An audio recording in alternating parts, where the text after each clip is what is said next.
بارے میں تمہارا کیا عقیدہ ہے؟ تو اس نے کہا کہ اس میں کوئی شک نہیں، ہم عیسیٰ کو اللہ کا بیٹا یعنی ابن اللہ مانتے ہیں، اس میں کوئی شک نہیں۔ تو امام نے یہاں فرمایا تو اچھا یہ بتلاؤ کہ جب تم حضرت عیسیٰ کو ابن اللہ مانتے ہو تو ہمارے حساب سے امام نے فرمایا کہ حضرت عیسیٰ نماز اور روزے کی چوری کیا کرتے تھے، یعنی کم پڑھا کرتے تھے۔ یہ الجھ کر کہنے لگا کہ کس نے آپ کو مسلمانوں کا امام بنا دیا ہے؟ آپ ہمارے عیسیٰ کے بارے میں، حضرت عیسیٰ کے بارے میں یہ کلمات کہہ رہے ہیں۔ تو امام نے پوچھا تو اچھا کہ وہ عبادت کرتے تھے؟ تو کہا کہ ہاں، تاریخ ہمارے پاس جو موجود ہے اس میں یہ واقعات موجود ہے کہ ساری رات ان کے لیے بستر نہیں رکھا تھا، ساری رات کو اللہ کی عبادت کیا کرتے تھے، اور دن میں کبھی کوئی دسترخوان نہیں لگا اس لیے کہ دن میں روزہ رہتے تھے۔ تو امام نے فرمایا اچھا تم اقرار کرتے ہو کہ وہ روزہ بھی رہتے تھے اور عبادت بھی کرتے تھے؟ تو کہا اس نے کہ میں نے یقین کے ساتھ ہماری کتابوں میں موجود ہے۔ تو امام نے فرمایا تھا کہ اچھا بتا یہ عبادت کیا ہے؟ تو کہا کہ اللہ کے سامنے سجدہ کرنا۔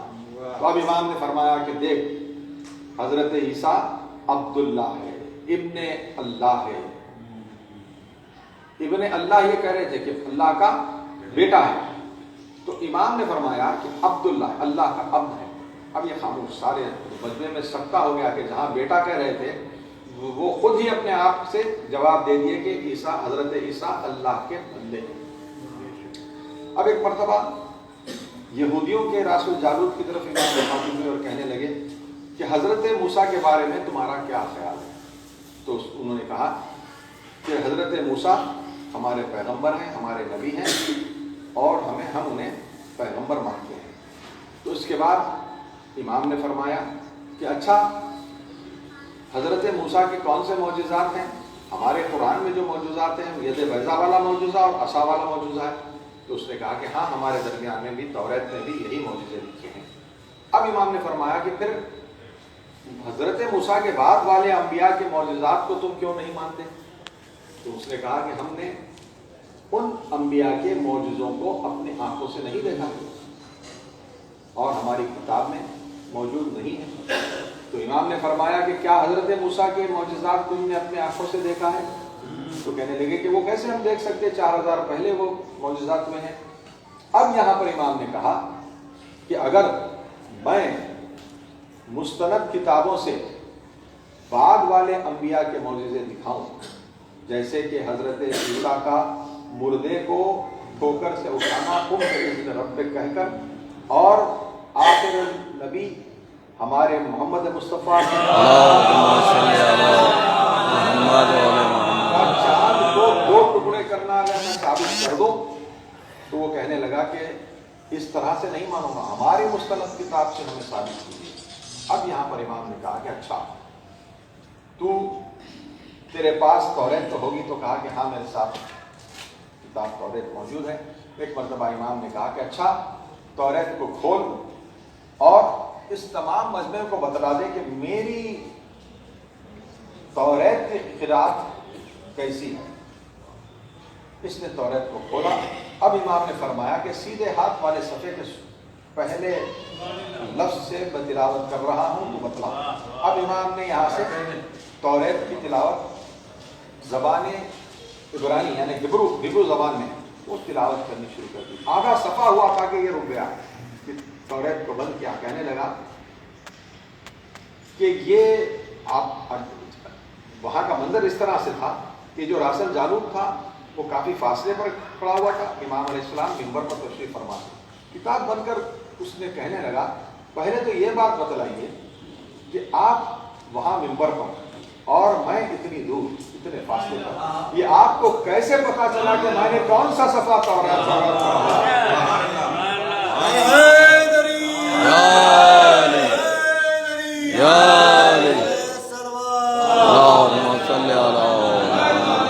امام نے فرمایا کہ اگر میں یہیں سے بیٹھے ہوئے اس توریت کی تلاوت پوری بغیر دیکھے اگر پڑھ دوں تو تجھے یقین آئے گا۔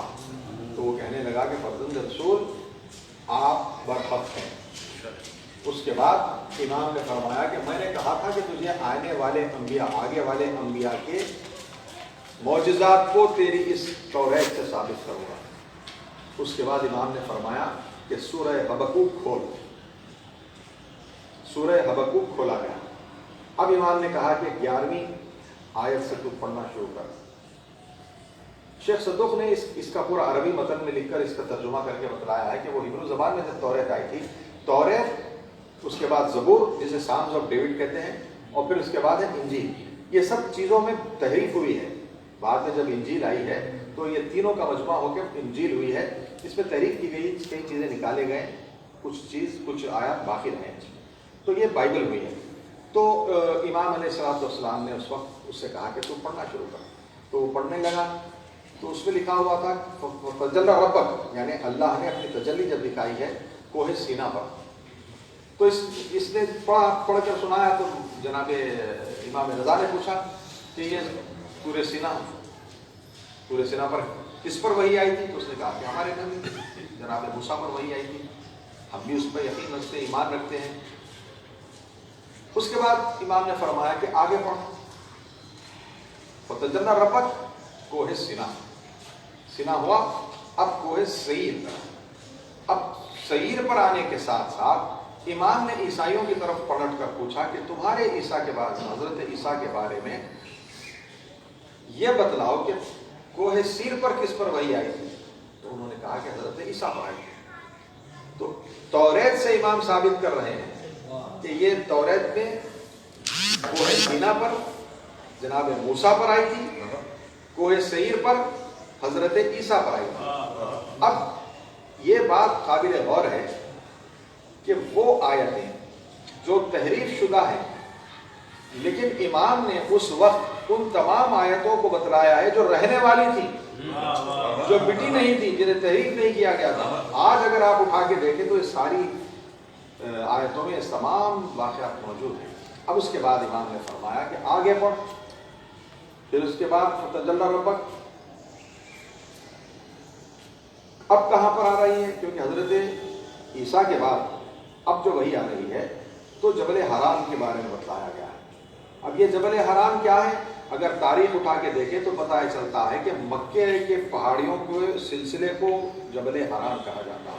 اب یہاں پر امام نے فرمایا کہ آگے پڑھ. اس پہ لکھا ہوا ہے کہ یہ وہی ہمارے آخر نبی پر آیا کرتی تھی، اس لیے کہ نبی کریم علیہ السلام نے فرمایا تھا کہ ان پہاڑیوں میں ایک غار ہے جس کا نام غار ہرا ہے، اس غار ہرا میں مجھ پر وحی آئی ہے.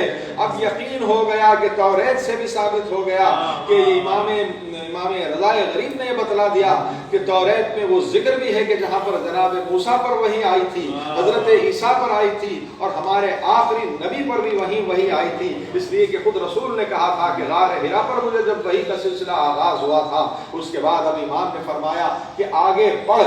اس میں یہ بتلایا جا رہا تھا کہ وہ پڑھ رہا تھا تو امام کہہ رہے تھے کہ اس میں یہی لکھا ہوا ہے کہ موسیٰ کے بعد موسیٰ کے 12 وصی ہوں گے. تو وہ اقرار کرنے لگا کہ ہاں ہمارے نبی موسیٰ کے بعد 12 وصی ہوں گے. اب امام نے فرمایا کہ ہمارے نبی کریم کے بعد بھی 12 وصی ہیں. بس جیسے ہی امام نے یہ کہا ایک مرتبہ وہ اٹھ کر کہنے لگا کہ آپ یقیناً تمام معجزات سے واقف ہیں اور آپ خود معجزات دکھا سکتے ہیں، لیکن فرزند رسول یہ بتلائیے یہ کیسے ممکن ہے کہ آپ اس سلسلے سے کیسے وابستہ ہیں؟ تو امام نے فرمایا کہ سن، اس توریت میں جہاں لکھا ہوا ہے کہ موسیٰ کے بعد 12 وصی ہوں گے، اور ہمارے آخری نبی نے یہی فرمایا تھا کہ جس طرح موسیٰ کے 12 وصی ہوں گے، ہمارے بعد میرے بعد بھی میرے 12 وصی ہوں گے، اور 8ویں وصی کا نام علی ابن موسیٰ اور رضا ہوگا. اور وہ علی ابن موسیٰ اللہم صلی علی محمد و علی محمد.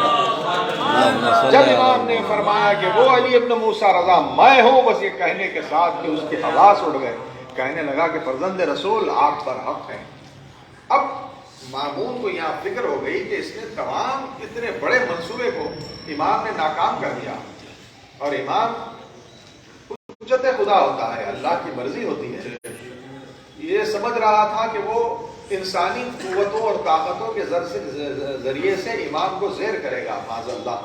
لیکن امام جو ہوتا ہے مشیت پروردگار کا مظہر ہوتا ہے، اور اللہ کے ان اصولوں کو اور اللہ کے اس پیغام کو امت تک پہنچایا جاتا ہے کہ جو پروردگار عالم چاہتا ہے یہ وہ ظاہر کرتے ہیں. تو ہمیں ہمیں یہی چاہیے کہ جب کبھی ہم ائمہ اطہار سے توسل اختیار کریں تو انہی کے وسیلے سے ہم پروردگار عالم کی بارگاہ میں دعا بھی مانگنا چاہیے کہ پروردگارا جب کبھی ہمیں تیری بارگاہ میں حاضر ہونا ہے تو ہم ان وسیلے کے ذریعے سے تیرے حضور میں حاضر ہوتے ہیں، الہی اور آمین۔ تم سے یہی دعائیں مانگتے ہیں کہ پروردگارا تجھے واسطہ محمد و آل محمد کا اور ان چہارہ معصومین علیہ السلام کا واسطہ ہم سب حاضرین جشن اور بانیان جشن کے دلی حاجتوں الہی آمین۔ بانی جشن داؤد آغا اور ان کے خانوادے کے ساتھ انہیں شاد و آباد رکھے، الہی آمین۔ ان کے مہمات میں شاندار کامیابی عطا الہی آمین۔ ان کے اور ان کے اولاد کے رزق و روزگار میں کر و برکت عطا الہی آمین۔ ان کے والد مرحوم آغا محمد رضا کربلائی ابن آغا محمد جواد کربلائی کے درجات کو عالی فرما، الہی آمین۔ اور کوئی غم نہ دے سوائے غم حسین، الہی آمین۔ ان سب کے مہمات میں شاندار کامیابی عطا الہی آمین۔ حاضرین جشن کے دلی حاجتوں کو بھرنا، الہی آمین۔ حاضرین جشن کے مرحومین کے درجات کو عالی فرما، الہی آمین۔ حاضرین جشن میں جن جن مومنین و مومنات کو جو مہمات درپیش پروردگارا ان مہمات میں شاندار کامیابی الہی آمین۔ ہمارے اور ہمارے اولاد کے رزق و روزگار الہی آمین۔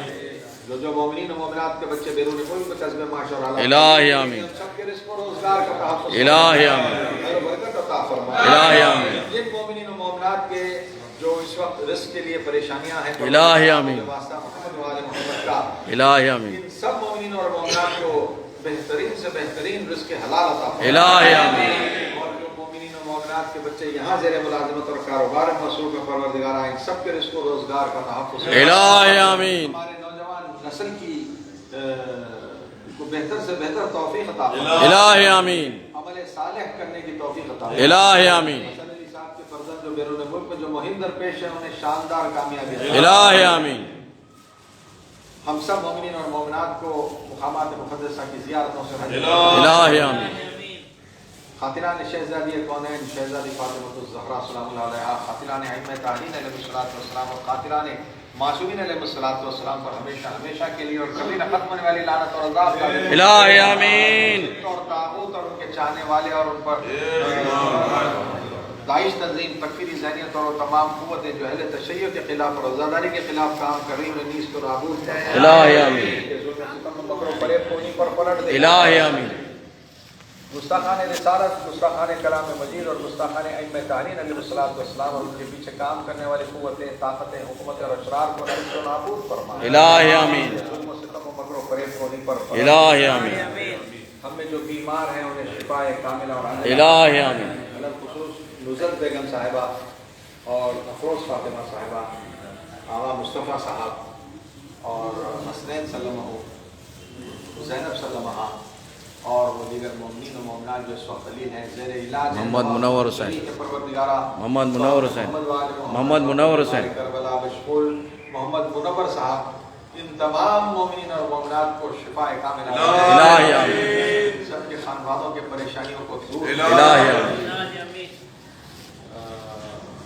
جنت البقیع سامرہ اور شام کے روضوں کی تعمیر میں تاجیل، الہی امام زمان کے ظہور میں تاجیل، الہی آمین۔ ہم سب کو حضرت کے آوان و انصار میں شمار، الہی آمین۔ حضرت سے معلوم ہے کہ ایک سورہ فاتحہ سے آغا محمد رضا کربلائی مرحوم ابن آغا محمد جواد کربلائی مرحوم اور عالم شباب اور کم سنی میں گزرنے والے تمام مرحومین مومنین اور مومنات اور وہ مومنین جو ہمارے درمیان رہا کرتے تھے رب تیری جوار رحمت میں ہیں، اس سلسلے کو قائم کرنے والے وہ مومنین جو تیری جوار رحمت میں ہیں، ملت جعفریہ میں راہ حق میں اپنی جانیں قربان کرنے والے وہ تمام شہداء، تشدد کے حملوں میں اور آفات ناگہانی میں اس دنیا سے گزرنے والے تمام مرحومین مومنین اور مومنات اور وہ مرحومین مومنین و مومنات جن کا دنیا میں جہاں کہیں بھی کل انتقال ہوا ہے، بشمول ترکی اور سیریا میں جہاں بحق ہونے والے وہ تمام مومنین اور مومنات اور سید اکبر علی عابدی مرحوم کے سید علی عابدی مرحوم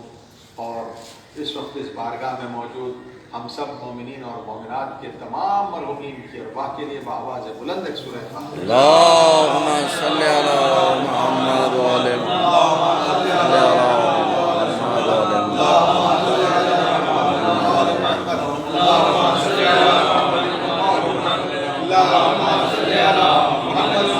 محمد، الله الرحمن الرحيم الحمد لله رب العالمين الرحمن الرحيم مالك يوم الدين إياك نعبد وإياك نستعين اهدنا الصراط المستقيم صراط الذين أنعمت عليهم غير المغضوب عليهم ولا الضالين بسم الله الرحمن الرحيم قل هو الله أحد الله الصمد لم يلد ولم يولد ولم يكن له كفوا أحد بسم الله الرحمن الرحيم قل هو الله أحد الله الصمد لم يلد ولم يولد ولم يكن له كفوا أحد بسم الله الرحمن الرحيم قل هو الله أحد الله الصمد لم يلد ولم يولد ولم يكن له كفوا أحد اللهم صل على محمد وآل محمد اللهم صل على محمد وآل محمد اللهم صل على محمد وآل محمد اللهم صل على محمد وآل محمد